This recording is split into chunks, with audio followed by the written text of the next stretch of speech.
If someone told you that you had to drive from Portland, Oregon to San Diego, California tomorrow, what would you say?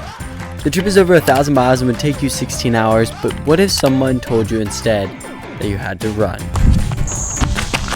Well, over the past 96 days, I've run over 1,000 miles, which is enough to get me from Portland, Oregon to San Diego, California, which is a super long way. And obviously I didn't run exactly from San Diego to Portland. I don't even live on the West Coast, but I did run a lot. I ran over 70 miles a week for over 14 weeks, which is over 10 miles a day, which is just a ton of running. And the reason behind this, well, I'll get to that, but there were a couple changes that I saw in my body, my mind, and really my approach to running. But to kind of break this all down a bit, we're gonna start out by heading to the park that I spent many of my miles training this summer, and it's really where my summer and my foundation for all this running started. So let's head to the park and I can kind of explain a little bit more, break this story down a bit.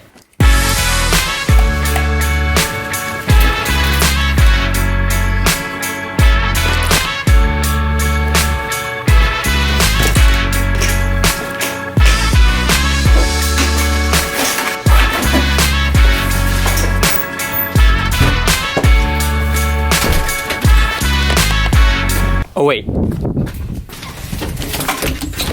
See you, Mom, I love you. See you, love you too. Bye. Gotta always say goodbye to your parents. I'm home on break and I don't get to do that very often, so, gotta take advantage of every opportunity. But now, it's time to head to the park.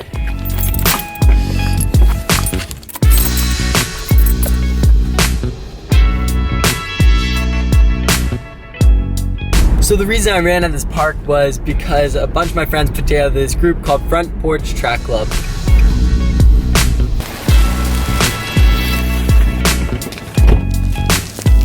So every single morning at about 7 a.m. we would meet here and we'd go out for a run. And at the start of the summer, I was only running about 60 to 65 miles a week. And after running that for a while and feeling pretty confident at that volume, I contacted my coach and together we decided on moving up to 70 to 75 miles a week. And when I got to school, that was really solidified and I was doing a ton of running and that started to add up really quickly. And in my mind, I wasn't shooting to run 1,000 miles. I wasn't shooting to run any particular amount of miles. I really just had one goal in mind. And to be honest, this goal was initially a bit lofty. My goal was to not redshirt cross country. And if you don't know what redshirting is, it's basically where you join this elite group of people that wear red shirts. I'm just kidding. But it's basically where you don't compete for your team for a season in order to save that for your 5th year. So I was trying to avoid that because I wanted to have the experience of racing with my team, get closer with my team, and just have that experience my first year.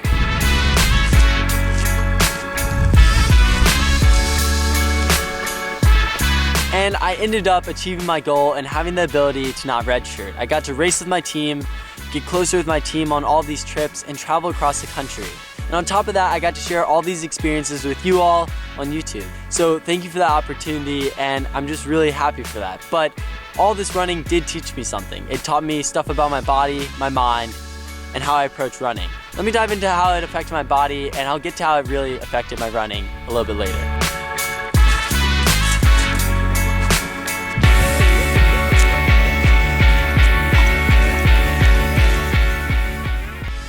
At the start of the season, I was 138 pounds, and by the time my final race came around, I was only 136 pounds. And I actually got a body scan and I measured out to be 4.8% body fat, which is pretty low, but the biggest changes to my body weren't on the exterior. Before I continue the story, I need to head to somewhere a bit warmer because it is pretty chilly out and I didn't bring a jacket, so let's get somewhere warmer. So somewhat surprisingly, my body didn't change much. I kind of stayed relatively similar, but the biggest changes came cardiovascularly, and that's somewhat to be expected, but I honestly didn't expect the changes to be as drastic as they were. My best 5K time is a 15:38, and I ran that my senior year of high school, and I haven't really run it since. But I most commonly ran about 15:55 to 16 minutes. And the weird part about my 10K was that I only ran it once, and the one opportunity I got, I didn't feel like it was the best race I could have possibly had, but I did end up running 32 minutes and 1 second, which is basically just doubling my time, which if you do a straight up conversion, you're not gonna get a doubled time. So I was kind of shocked by that result, and obviously there's no clear translation of mileage to time or anything like that, but it does show that when you put in the time and the effort, you really get out what you put in. I think that's an important lesson to learn for any runner, but now that I've kind of talked about how it physically changed me, it's time to talk about how it mentally changed me, and then I will get to the big reveal.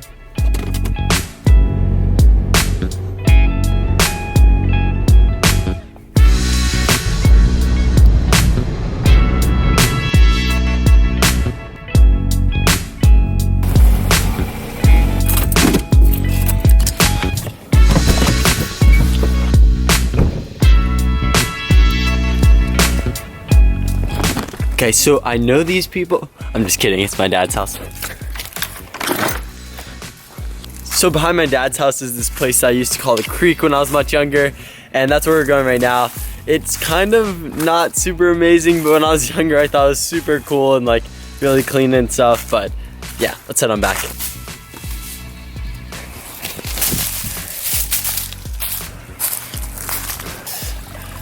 Wow, it's been so long since I've been back here. I was a child last time I was back here, but that kind of serves to bring me back to the main point of the mind, because here is such a beautiful place. I get the opportunity to enjoy it right now and soak up the moment as I'm talking to you. And running does this for me. Running allows me to take a step back and enjoy the world around me. And when your life is so hectic, which college usually does to many people, and it has done for me, I have kind of gotten caught up in my life, and I need moments to take a step back, but I wouldn't have those without running. And running so much over the past couple weeks has allowed for me to do that. When I was running in high school, I didn't run enough to really have those step backs. But when you're running for 8 to 10 hours a week, you have a lot of time to be on your own and to think and allow for your mind to wander. And I think that's something that's super special, and it's really changed the way that I view the world and the way that I appreciate my life.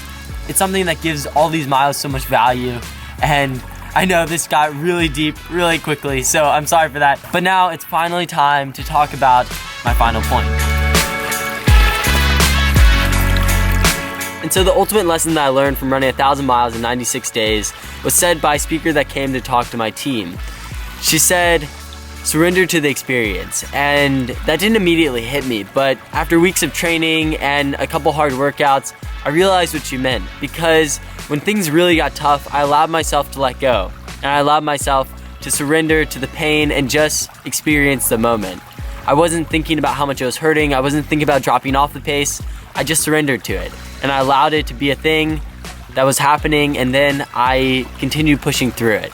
And this has carried over to races and the way that I live my life. And so I hope this message has been powerful, and if it has, be sure to share it with your friends, maybe drop a like or even subscribe to the channel. I'll see you next Tuesday. Live happy, be healthy. I'll see you soon.